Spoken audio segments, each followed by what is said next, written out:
My name is Peter Goetje. I'm a director of the Nordic Cochrane Center in Copenhagen and professor of research design and analysis at the University of Copenhagen.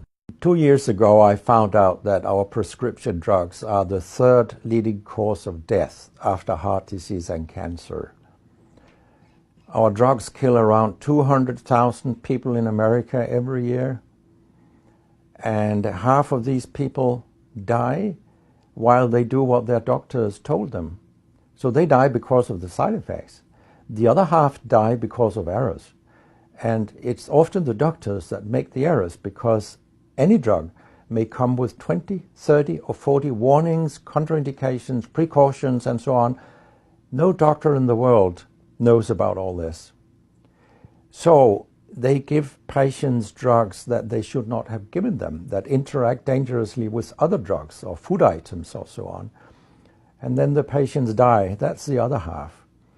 So the other thing I found out 2 years ago was that much of what the drug industry does fulfills the criteria for organized crime in US law. And they behave in many ways like the mafia does. They corrupt everyone they can corrupt. They have bought every type of person, even including ministers of health in some countries. So there is a huge amount of corruption. In my country, for example, Denmark, we are regarded as having very little corruption. But yet we have thousands of doctors on industry payroll, although we are just 20,000 doctors. So this is an effective kind of corruption. The drug industry buys the professors first, then chiefs of department, then other chief physicians and so on. They don't buy junior doctors. So when several thousands are on industry payroll, it's really, really bad. And that's why I wrote my book, Deadly Medicines and Organized Crime, How Big Pharma Has Corrupted Healthcare. I hope to convince patients not to take so many drugs, because so many die from the drugs they take.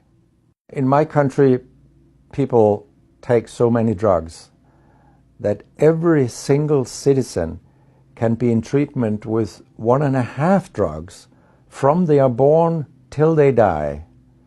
This is incredible. And drugs are not that helpful. And they kill very many of us.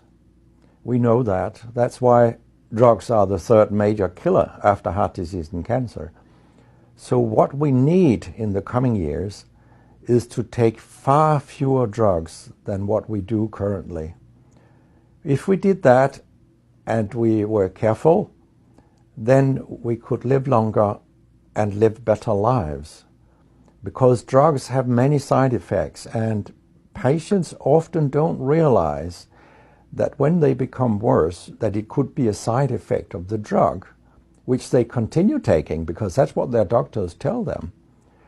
So when I was a specialist in internal medicine, what I very often did was that I stopped a lot of drugs, particularly in elderly people, and it's quite revealing to see a bedridden elderly person come into your ward, and when you stop the drugs, I mean, that person becomes many years younger. And many of these drugs affect the brain, and old people tolerate that very, very badly. They fall, and when they break a hip, 1/4 of them die. And for example, antidepressant drugs are used in more than 10% of our elderly. And they seem to kill 3% of them every year. I mean, if 100 old people take an antidepressant for 1 year, 3% of them will die because they fall and break their hip. This is a huge death rate.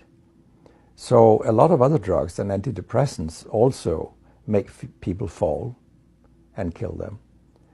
And they may affect your cognition, your memory, and all these things. And then they interact in ways that we know almost nothing about. Very many elderly, they take more than 5 drugs a day. And we actually don't know how these drugs interact with each other.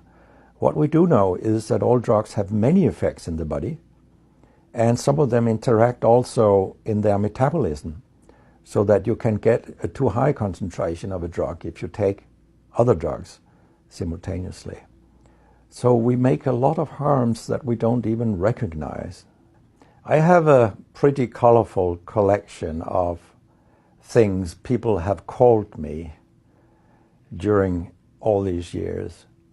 And sometimes journalists have asked me, why do you always look up controversy? And my reply is, I don't.